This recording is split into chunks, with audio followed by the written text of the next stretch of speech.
Good morning, students. How are you? Today, I am going to start the new chapter of your accountancy subject. Uh, I have already completed the chapter of partnership of accounting. Okay, and now the topic of today's chapter is, name of the today's chapter is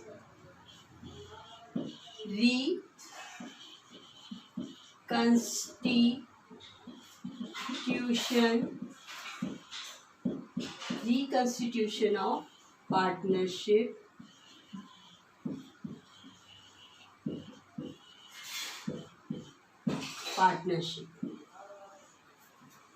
by the name of this chapter, reconstitution of partnership. What is the meaning of reconstitution? First, I will like to explain you this word reconstitution. What is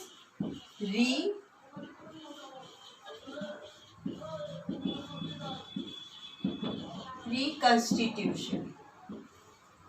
As first, try to understand the meaning of this word constitution.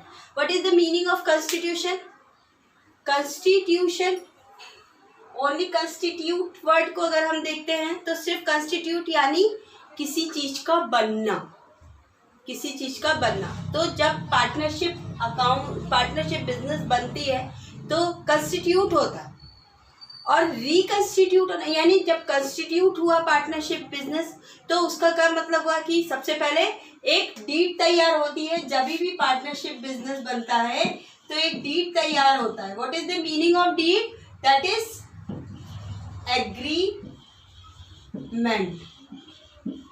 तो जब deed तैयार होता है तो वो एक agreement maintain होता है। उस एग्रीमेंट में everything, all the rules and regulations of the business, कि बिजनेस जो है वो किस तरीके से रन करेगा, किसकी क्या रिस्पॉन्सिबिलिटीज होगी, किसकी क्या अथॉरिटी होगा, और कौन कैसे क्या काम करेगा, एंड क्या पार्टनरशिप रेशो डिसाइड होता है। वो सब कुछ कब होता है? जब पार्टनरशिप बिजनेस कंस्टिट्यूट होता है। अब यहाँ पर रिकंस्टिट्यूशन का क्या मतलब हो रहा है? जब एक बार बन गई तो दोबारा से कैसे कंस्टिट्यूट हो रहा है? तो दोबारा से कंस्टिट्यूट तब होता है, उस स्थिति में होता है कि जैसे मान लो कि दो पार्टनर ए एंड बी जो है वो बिजनेस कर रहे हैं। अब उनको बिजनेस को आगे बढ़ाने में या कहीं ना कहीं कोई ऐसे रिक्वायरमेंट फील हो रहा है या कोई ऐसी सिचुएशन सामने क्रिएट हुई कि उनको एक नए पार्टनर को बिजनेस में इन्वॉल्व करना पड़ा। तो जब कोई नया पार्टनर इन्वॉल्व होगा तो भाई उनमें जो भी डीड में जो भी रूल्स एंड रेगुलेशंस जो भी डिसाइडेड होंगे, अब नया पार्टनर आया तो नए सिरे से होगा। सपोज करो कि पहले ए एंड बी जो है, ए एंड बी पार्टनर्स जो हैं वो आपस में रेशो जो है वो 5:5 में डिस्ट्रीब्यूट करते थे, यानी ये इक्वल पार्टनर थे। पर जब कोई इनके साथ में एक सी पार्टनर भी इन्वॉल्व हो गया तो जो आधा प्रॉफिट डिस्ट्रीब्यूट होता था वो प्रॉफिट कुछ ना कुछ रेशो तो ये सी भी लेगा। अब जब लेगा तो फिर कैसे होगा, कौन कितना लेगा, कैसे होगा? तो इस बिजनेस को जब कोई नया पार्टनर आता है तो दोबारा से एग्रीमेंट के रूल्स एंड रेगुलेशन में थोड़ा सा बदलाव होता है। उस बदलाव को लाने के लिए रिकंस्टिट्यूशन ऑफ पार्टनरशिप, इस चैप्टर में हम यही सीखेंगे कि जब कोई नया पार्टनर आया है या तो न्यू प्रॉफिट शेयरिंग रेशो कैसे हो। So calculation of new profit sharing ratio वो हमको इस अकाउंट में सीखना है। और उसके बाद अब जैसे पहले से भाई जो भी गुडविल है, do you know the meaning of goodwill? Goodwill, what is the meaning of goodwill? The goodwill is a assets of any business. Her business का एक assets होता है goodwill. तो you have already learned this goodwill word in the account. Now goodwill means नाम means कि किसी भी business का कितना नाम है। आज एक सिंपल सा अगर हमको कोई इलेक्ट्रॉनिक प्रोडक्ट खरीदना होता है, मैं एक एग्जांपल दे रही हूँ आपको गुडविल एक्सप्लेन करने के लिए। Suppose you want to purchase one electronic item. Come on, take example that you want to purchase one LCD. अब आपको अगर एक LCD खरीदना है तो आप सबसे पहले, अगर आपन ने पूछा यार कौन सी कंपनी का लेना चाहिए, तो सबसे पहले हम क्या बोलेंगे कोई बोलेगा कि यार ये वीडियोकॉन का ले लो या सैमसंग का ले लो, या मतलब जो एक नामी कंपनी है। तो क्यों लोगों के जुबान पे जो नाम चढ़ जाता है लोगों का, क्यों? क्योंकि कंपनी के वर्किंग, कंपनी के सर्विसेज को देखते हुए लोगों को जो नाम चढ़ जाता है उस नाम को हम कहते हैं goodwill. Goodwill. So in this chapter we will learn the how the goodwill is calculated and how it is maintained. Okay, now in this chapter, first of all, reconstitution. What you have to make the new profit sharing ratio. आपको new profit sharing ratio उसमें बनाना सीखना पड़ेगा। And इसके साथ में हम क्या सीखेंगे? Goodwill calculation. This is the short form of the goodwill word.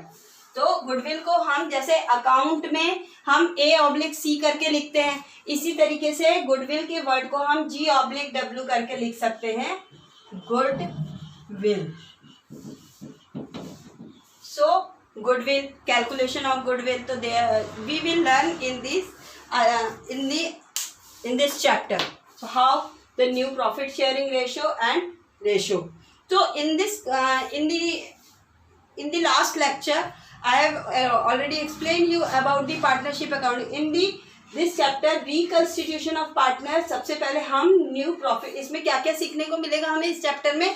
New profit sharing ratio and इसमें goodwill. Now goodwill are of 3 types of goodwill. अब जैसे मैं अभी तो आज मैं आपको सिर्फ गुडविल के बारे में समझाऊंगी कि गुडविल एक्चुअली में होता क्या है। I have given you the example कि गुडविल का मीनिंग होता है जो कंपनी जो नाम कमाती है अपने बिजनेस से, अपने सर्विस से और अपनी क्वालिटी से, जो कंपनी नाम कराती है उसको हम गुडविल कहते हैं। Goodwill is an intangible assets of the company. Any institution, any firm, goodwill is the intangible asset. अब गुडविल का मतलब ये है, अब सपोज करो कि जैसे हम कोई भी चीज़ करने जाते हैं तो हमको फट से, जैसे हमको कपड़ा खरीदना है, हमने कहा यार सूट बनवाना है, सूट बनवाने के लिए सबसे पहले जेंट्स सूट के लिए नाम आएगा कि रेमंड्स का सिलवा लो, या फिर डेनिम का ले लो, जीन्स लेनी है तो डेनिम का ले लो। तो क्यों, हम कैसे ये नाम जानते हैं? Because of the goodwill we know the name of the companies. तो जो ये नाम होता है उसको गुडविल कहते हैं। Now goodwill, there are 3 types of goodwill prevails. First, dog goodwill, cat goodwill, and rat goodwill. अब these 3 types of goodwill, तो ये goodwill का मतलब क्या हुआ? Dog goodwill, cat type, the goodwill, ये जो गुडविल है ये उस टाइप की गुडविल है जैसे by the name of these animals. अब dog goodwill as the name, जैसे हम जानते हैं कि डॉग जो है वो अपने मालिक के प्रति काफ़ी वफादार होता है, मालिक के प्रति वफादार होता है, यानी अगर मालिक जहाँ जाएगा डॉग उसके साथ साथ जाएगा।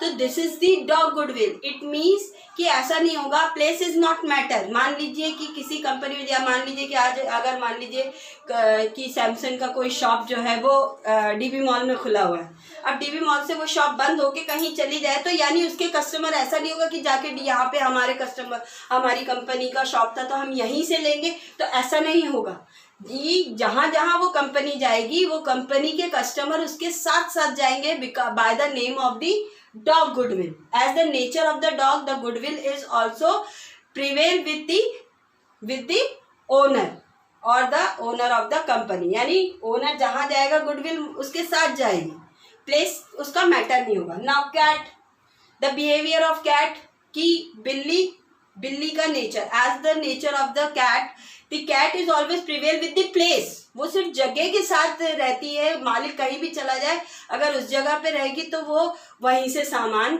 वहीं पे रहेगी, वो हमेशा वहाँ से कभी नहीं जाएगी। वहाँ कोई भी मालिक हो जाएगी तो वो उसकी हो जाएगी, मालिक आ गया उसने उसको देना शुरू कर दिया। तो कैट का बिहेवियर इसी तरीके से होता है, वो she never leave the place, वो कभी जगह नहीं छोड़ती है। तो ये गुडविल भी उसी टाइप से होता है कि जैसे मान लीजिए ओनर कहीं भी चला जाए तो यानी उस जगह पे उसके कस्टमर आके, जो मेन ओनर दूसरा अगर कंपनी आ गई तो वो कस्टमर उसके उस तरफ टिल्ट हो गए।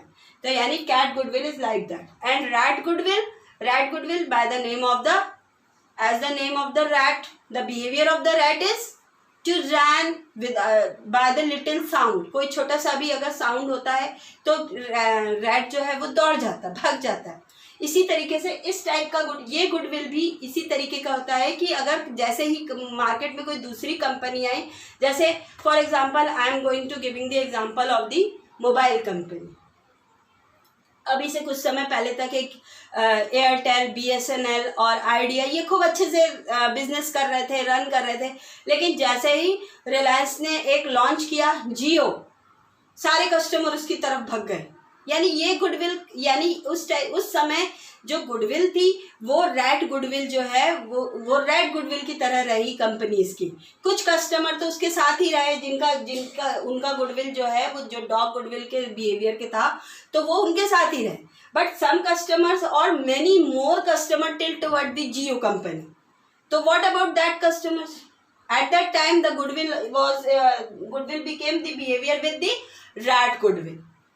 So today I have explained you about the goodwill. So open your book and start reading and start learning. Just read this chapter, and in my next lecture I will start solving the questions and giving the format of the new profit sharing ratio, formulas of the calculation of the goodwill, this all. Okay, today is a little bit up to this, and in my next lecture I will explain you about it. So thank you.